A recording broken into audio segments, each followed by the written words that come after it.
I'll try my best to explain, and there's a lot, and I'm trying to be thorough, so this may take a little while. You probably won't believe me, so I will try to put pictures and news articles as soon as I can find them. This started about a week ago in Taledo. Toledo is a city that just doesn't mix well with the rain. Decades ago, it was a swamp, and it was carved into a city by men who had more stubbornness than they had brains. The polluted lake that swells leaves fish carcasses and algae across the Miami Bay, and the city stinks like a wet dog. I winced as one of the cars hit a pothole. The streets keep ripping open, asphalt is wearing thin, and showing bricks underneath like picked scabs. My tooth throbbed in the back of my jaw that day, and the rain made my knee joints ache. Jeez, some days I'm in worse shape than this whole city is. I pulled into the station and I adjusted my hat, pulling slightly at my creases in my uniform. Time to go to work, I said. I'm not a cop. No, I'm not a fancy sergeant or some big shot detective. If that would have happened, it would have been a long time ago. I'm a career dead-end office jockey, flabby and pale. The only running I do nowadays is running out of breath or maybe running my mouth. God knows I don't know when to shut up. The ancient computer groaned to life at my desk, and I sipped my coffee. Cold dredges from the night shift. It was awful, true, but it helped keep the smell of whiskey from radiating out of my mouth. For the most part, I was left alone to do my work. The guys didn't have any opinions about me any more than they'd had opinions on a chair or any other piece of furniture. Maybe the occasional tinge of contempt or pity. I didn't have time for that, though. Eyes on the prize pension, retirement, and getting the heck out of Taledo. My job was basic, though. Take the scrawled reports of the beat cops and enter it into a relevant database.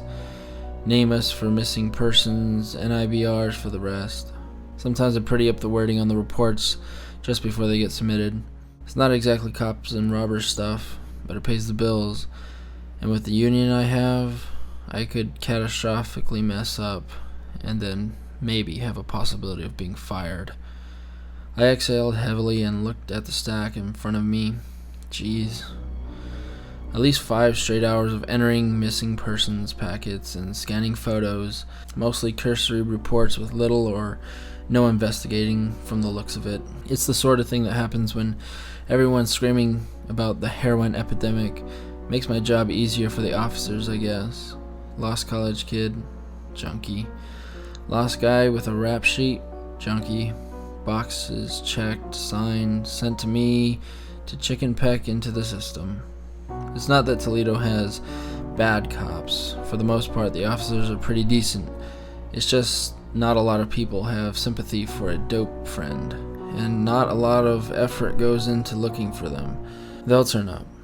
Usually, they're trying to steal a cart full of detergent from the local Walmart, or just on an overdose call. Buy some stock in whoever owns Narcan. The patrol boys have been going through that stuff by the gallon. I made it halfway through the day slogging through the reports before something started to feel wrong. It was a feeling that I hadn't seen since my previous life as a beat cop. My brain whispering, "Hey dummy, you're missing something." Like a good bureaucrat, I told my brain to screw off and continued the hunt and pecking my way through the day. By the time the shift had changed, the rain had stopped, and it was so humid that I managed to sweat through my uniform on the walk to my car. The next day, my body was in full mutiny mode. Heartburn, headache, the whole 9 yards.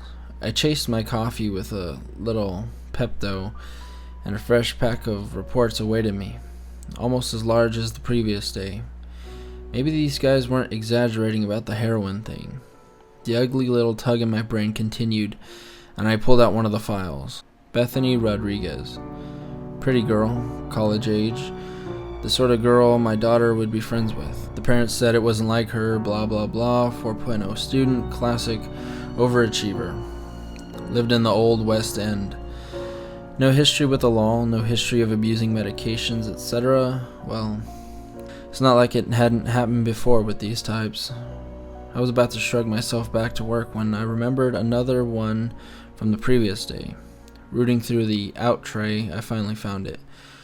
Michelle Baumgartner, track scholarship to UT, environmental sciences, active member of a local knitting group, one drunk and disorderly a few years back, but that was all in her report. She lived in the old West End residence where she had been living with a long-term friend who was worried when she just dropped off the map. Her friend said it wasn't like her at all. I stared at the two files and drummed my fingers while my coffee got cold. My brain was still telling me that I was a moron. I stood up and my body protested loudly, knees popping, back cracking. A stretch was attempted and I approached the filing cabinet. The rest of the afternoon was spent pulling files and making discrete copies. That night I sipped whiskey and stared at the papers that were on my desk. In the distance, a fire truck sounded its siren, and I thought about the latest Taledo trend: abandoned houses being set on fire. How much punishment can a city take before the fabric of it changes? Can it warp like a soaked piece of wood, or does it wash out with the rain? Across the table were 6 of the 15 copied missing persons reports that I had brought home without any authorization. The reports covered a span of 4 years, and there was little that the people had in common. Men, women, and all different races, ethnicities, and so on. Some young, some old, students, auto workers, stockmen, unemployed. All, however, from old West End residents. None had ever turned back. I had to be wrong. There was no way that this could have been overlooked. Heck, the FBI should have picked up on this, too. But I was just a broken old man anyways. What the heck did I know? Too much time at work? Brain wants to pretend you're still a cop. Jeez, I'm not a cop anymore. I'm barely a human at this point. Drink, coffee, work, dream about leaving. Don't be dramatic. Heroin's a heck of a drug. This is probably nothing. No matter how many times I told myself that, I couldn't sleep.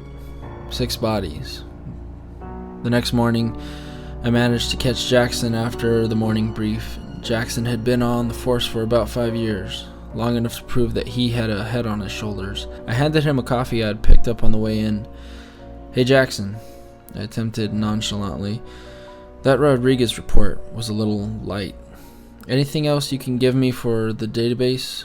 I asked him. Jackson barely looked up from adjusting his duty belt. Not off the top of my head," he said. "Parents seemed pretty adamant that she had never skipped a single class, never called off for work. Seems the type for an Adderall breakdown or running off with a boyfriend the parents didn't approve of. Anything to indicate that?" I tried to read his face as I asked that question. He grunted and shrugged. "No, but if there is one thing junkies are good at, it's making people surprised to find out that they are junkies." And with that, he left. The old West End is full of Victorian homes made back when Taledo had an economy to speak of. Today it's mostly abandoned churches, roads that need to be repaired about 10 years ago, and college housing. The majority of the old, beautiful houses were starting to age. At some point, a developer acquired a decent amount of them and made them into Frankenstein duplexes. The Rodriguez residence was in better shape than most. Clearly, an effort was made to change the houses as little as possible from its Victorian roots. I noticed that there was even a coal chute on the side of the house. I didn't lie to the parents about why I was there exactly. I just didn't go into detail about what my job normally entails. I told them I was filling in a follow-up report and was wondering if they could answer a few questions. They were quiet, but they didn't have any new information. I asked to see their daughter's room. It was in the basement. They said they hadn't touched anything. I don't know what I was looking for. It had been years since I've actually done any actual police work. I walked around the room, hoping to find a map that said, "Missing girl located on X," but no such luck. Lots of pink. Pink walls, pink comforter, posters everywhere, a textbook still open on a clean desk. I stopped when I saw the vent. I mistook it for an entrance to a crawl space at first because it was the size of a door. It took some doing, but with a little bit of elbow grease I pulled it off. There were 2 pipes at about head level going off into the dark. I flicked my flashlight, but all that was visible was sawdust and dirt as far as I could see. Now, I may not be a smart man, but I am a man who knows better than to crawl into a dark vent in the room where a missing girl was last seen. I made some notes and checked with the parents about it. They didn't know much about it, but they swore up and down that there had not been any major renovations to the house as far as they were aware. I thanked them and told them that they would be kept updated if any developments occurred. I desperately wanted to bring in some guys, but I didn't know where to begin. I had been distant on the force, and I didn't know who would laugh in my face and who would take it seriously. If I got somebody the wrong way about this, there was a very real chance that I could get hemmed up. The paranoid, less healthy part of my brain wouldn't stop the words, cover up. I couldn't bring this to anyone yet. I needed more facts. The vent was too weird, and the proximity of the missing persons was too much of a coincidence. Taledo's library is pretty nice when the hobos aren't lurking around in every aisle. They have a decent local history section on the 4th floor, complete with all the building permits and records. Unfortunately, after a few hours of searching, the only major work I could find that the Baumgartner residence had was building a patio back in '06. I've never been great with computers, despite how many hours I've been working on them. I spent my afternoon battling Google with the local paper to see if I could get anything, something. When I found it, my heart sank. All those houses and all those vents were like little veins running through all of Taledo, connecting every house in Old West End. Abandoned and forgotten by everyone, except for maybe a sick person who used it like a master key into any house he wanted. I found out where an old steam plant was that I think connects to all those veins running throughout Old West End, and I'm going there tomorrow. In the meantime, if you read this and you live in Taledo, put something very heavy in front of the giant vent in your basement.